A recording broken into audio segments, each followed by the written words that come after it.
It's a strange and frustrating truth. Sometimes, the very people who show us the least interest end up holding the most power over our thoughts. You might find yourself obsessing over that person who barely responds to your messages, avoids making plans, or seems emotionally unavailable, while those who give you genuine attention don't spark the same excitement. Why does this happen? The answer lies in a complex mix of psychology, biology, and social conditioning. 1. The allure of scarcity. Human beings are wired to place higher value on things that are rare or hard to get. This is known as the scarcity principle. When someone ignores us, they inadvertently create an impression of being limited edition. Our brain interprets their lack of availability as a sign of higher worth, even if logically we know this isn't true.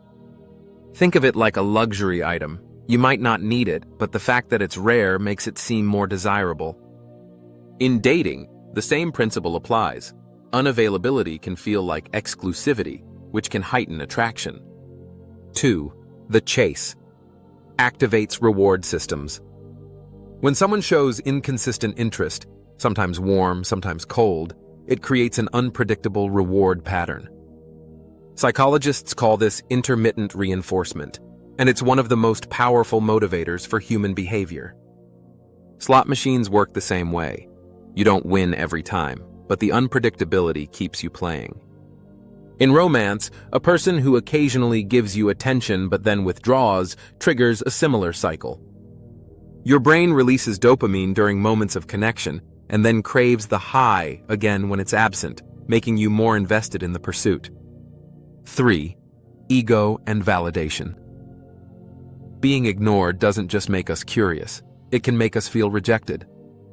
And rejection hurts because it threatens our self-worth. For some people, this triggers a strong desire to win the other person over, not necessarily because they're the right match, but because gaining their attention would feel like reclaiming lost validation. It's not always about romance. It's about proving to ourselves that we are desirable, likable, and worth noticing. This can lead us into the trap of chasing someone simply to repair a bruised ego, not because the relationship would be fulfilling. 4. Childhood patterns and attachment styles. Our early experiences with caregivers shape our adult attachment styles. Those who grew up with inconsistent emotional availability from parents or guardians may unconsciously seek similar dynamics later in life.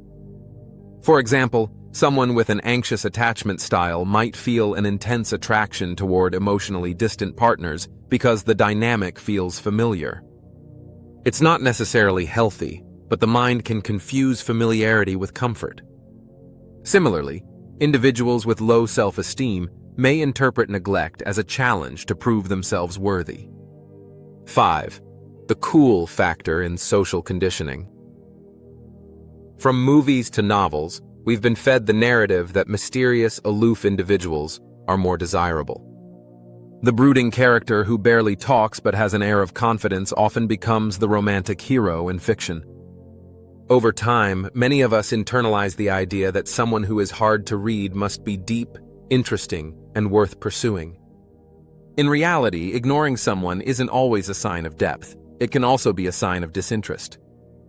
But because media romanticizes the hard-to-get trope, we may misinterpret indifference as intrigue. 6. Self-projection and idealization. When someone ignores us, we often don't have enough real information about them, so we fill in the blanks with our own fantasies. We project our desires, imagining that this person has the qualities we crave. This idealization can make them seem perfect, but in truth, we're attracted to a version of them that exists mostly in our mind. Ironically, this means that the less attention they give us, the more room there is for our imagination to take over, keeping us hooked on the idea of who they might be. 7. How to break the cycle. Being aware of these psychological traps is the first step toward avoiding them. Here's how you can shift your perspective. Recognize the difference between attraction and obsession. Ask yourself if you're drawn to the person's actual qualities or just the challenge they present. Focus on reciprocity. Healthy relationships are built on mutual interest and effort. If you're always the one initiating, the balance is off. Challenge scarcity thinking. Remind yourself that someone's unavailability doesn't mean they're inherently more valuable. Reflect on patterns. If you frequently chase people who ignore you, consider whether this links back to early experiences or self-esteem issues. Prioritize self-respect. Your time, energy, and emotional well-being are valuable resources. Invest them where they're reciprocated. 8. Attraction doesn't equal compatibility. Just because you feel a spark with someone who ignores you doesn't mean they're the right fit for you. Attraction is a biological and emotional reaction, but compatibility is about shared values, mutual respect, and consistent support. When the initial thrill of the chase wears off, you'll be left with the reality of who they are and how they treat you. A healthy connection should feel secure, not like a roller coaster of highs and lows. Learning to recognize when your attraction is based on scarcity or ego can help you avoid relationships that drain you. Final thoughts. The pull toward people who ignore us is rooted in deep psychological mechanisms: scarcity, unpredictability, ego, and learned patterns. It's a fascinating intersection of biology and culture, but it can also lead us into emotionally unhealthy situations. The good news is that once you understand why it happens, you can break free from the cycle.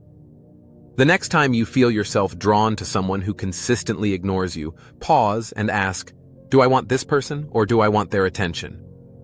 The answer could save you from chasing an illusion and open the door to relationships where your worth is recognized without the need for a chase.